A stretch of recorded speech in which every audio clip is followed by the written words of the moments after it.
Voice of Marketing, in touch with positive people.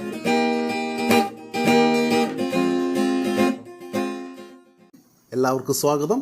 ഞാൻ Jayakrishnan. Good പേഴ്സണാലിറ്റിയിലൂടെ എങ്ങനെ മികച്ച വ്യക്തിത്വം ക്രിയേറ്റ് ചെയ്യാം, ഉണ്ടാക്കിയെടുക്കാം.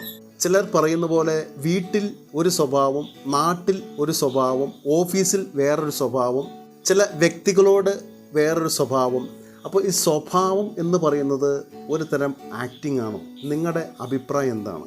ഒരാളുടെ സ്വഭാവം എന്ന് പറയുന്നത് അത് ചേഞ്ച് വരുന്നതാണോ? സ്ഥായിയായ ഒരു സ്വഭാവത്തിന് രീതികളുണ്ടോ? അതിനെക്കുറിച്ച് അന്വേഷണാത്മകമായ ഒരു മനസ്സോടെ ഞാൻ പലപ്പോഴും ചിന്തിച്ചിട്ടുണ്ട്. സ്വഭാവം ഒരു ആക്ടിംഗ് ആണോ? ഒരാൾക്ക് പല രീതിയിലും ബിഹേവ് ചെയ്യാൻ പറ്റും.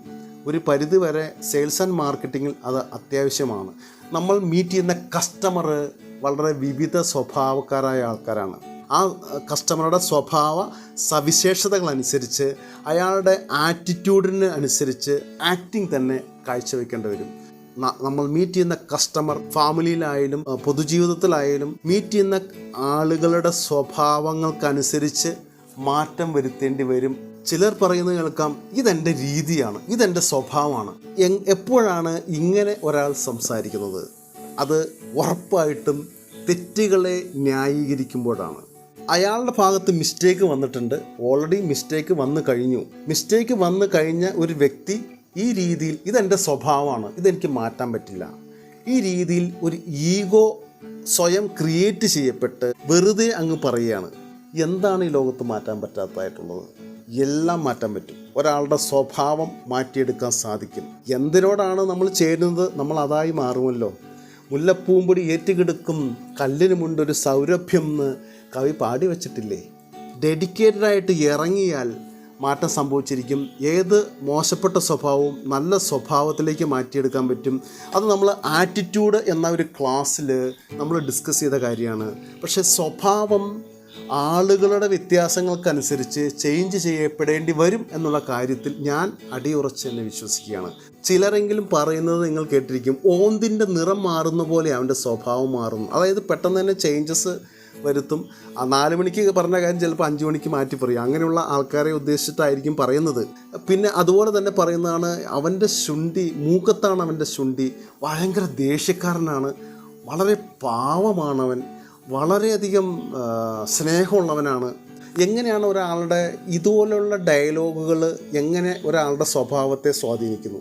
ഉറപ്പായിട്ടും അവൻ വളരെ ദേഷ്യക്കാരനാണെന്ന് അയാളുടെ മുന്നിൽ വച്ച് പറയുകയാണെങ്കിൽ, അയാൾ കേൾക്കേ പറയുകയാണെങ്കിൽ, അല്ലെങ്കിൽ ഒരു തേർഡ് പാർട്ടി നിങ്ങളെക്കുറിച്ച് ഇങ്ങനെ പറഞ്ഞു എന്ന് പറയുകയാണെങ്കിൽ ചിലപ്പോൾ അയാൾ ഒരു ദേഷ്യക്കാരനായിട്ട് മാറിയേക്കാം.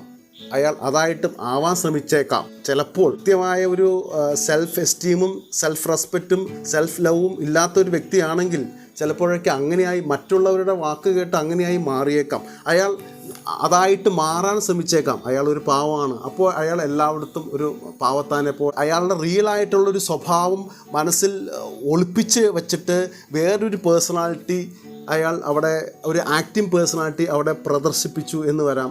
അപ്പോൾ നമ്മുടെ പേഴ്സണാലിറ്റി മറ്റുള്ളവരുടെ മുന്നിൽ അടിയറവ് വച്ച് അവർ പറയുന്ന പോലെ ആക്ട് ചെയ്യപ്പെടേണ്ട ഒരു വ്യക്തിത്വത്തിലേക്ക് നമ്മൾ താഴ്ന്നു പോകരുത്.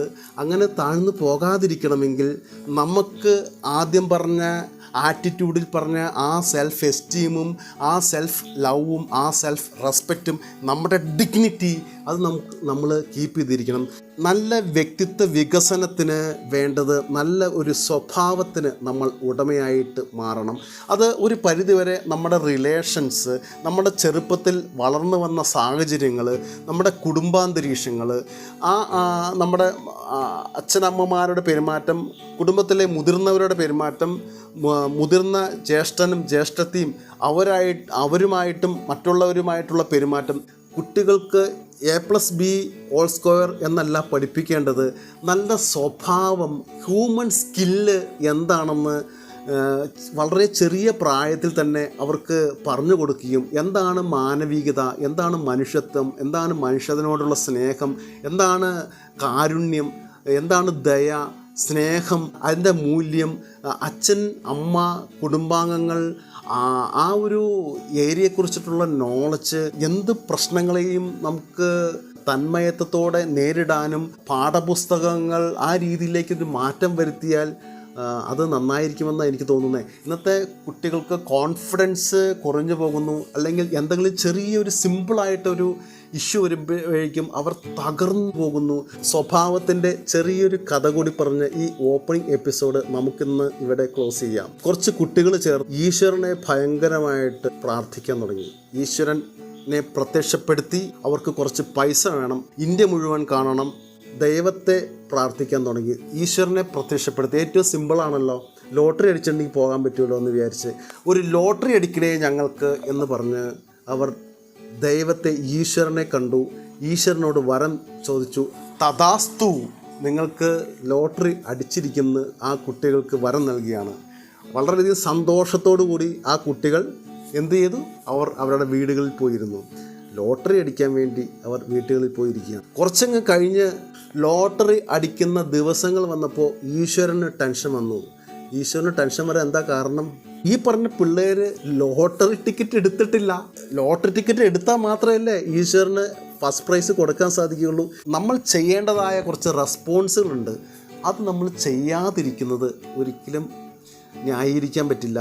ഇന്ന് വൈകുന്നേരം 4 മണിക്ക് നമുക്ക് അവിടെ വെച്ചങ്ങ് കാണാം എന്ന് പറയും. ഈ പറയുക മാത്രമേ ഉണ്ടാവുകയുള്ളൂ. വരികയോ കാണുകയോ സംസാരിക്കുകയോ ചെയ്യുന്നുണ്ടാവില്ല. പല ആളുകളും അങ്ങനെയാണ്. നമ്മൾ ഒന്നിനും ഇറങ്ങിത്തിരിക്കാൻ തയ്യാറാകുന്നില്ല. ആ ഒരു സ്വഭാവം നമ്മൾ മാറ്റിയെടുക്കേണ്ടതാണ്. നമ്മളൊരു കാര്യം ഒരാൾക്ക് വാക്ക് കൊടുത്തിട്ടുണ്ടെങ്കിൽ കൃത്യമായിട്ട് അത് പാലിച്ചിരിക്കണം. ഇന്ന സമയത്ത് ഇന്ന സ്പോട്ടിൽ ഞാൻ എത്തും, ഇന്ന കാര്യം ഞാൻ വാങ്ങിച്ചു കൊണ്ട് വരും, അത് കൃത്യമായിട്ട് നോട്ട് ചെയ്ത് വെച്ച് ആ ഡ്യൂട്ടി, ആ ഏൽപ്പിച്ച ജോലി കൃത്യമായിട്ട് നമ്മൾ പാലിച്ചിരിക്കണം. വാക്ക് ഒരിക്കലും പാഴാക്കാൻ പാടില്ല.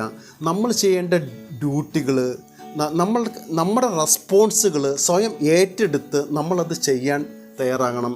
നമ്മൾ ചെയ്യേണ്ട നമ്മുടെ റെസ്പോൺസുകൾ നമ്മൾ ഏറ്റെടുത്ത് ചെയ്യാതെ മറ്റുള്ളവരെ കുറ്റം പറഞ്ഞിട്ട് യാതൊരു കാര്യവുമില്ല. അപ്പോൾ ഗുഡ് ബിഹേവിയർ, അതിലേക്ക് നമ്മൾ എൻട്രി ചെയ്ത് കഴിഞ്ഞു. ഗുഡ് ബിഹേവിയറിലൂടെ നല്ല സ്വഭാവ ഗുണം എങ്ങനെ വ്യക്തികളിൽ ഉണ്ടാക്കിയെടുത്ത് അത് എങ്ങനെ മാർക്കറ്റിംഗ് ആൻഡ് സെയിൽസിൽ ബിസിനസ് ഗ്രോത്ത് ചെയ്യാം എന്നതിനെക്കുറിച്ചുള്ള ഫസ്റ്റ് ചാപ്റ്റർ ഇവിടെ ക്ലോസ് ചെയ്യുന്നു. നെക്സ്റ്റ് ചാപ്റ്ററിൽ നമുക്ക് ഇത് കണ്ടിന്യൂ ചെയ്യാം. All the best.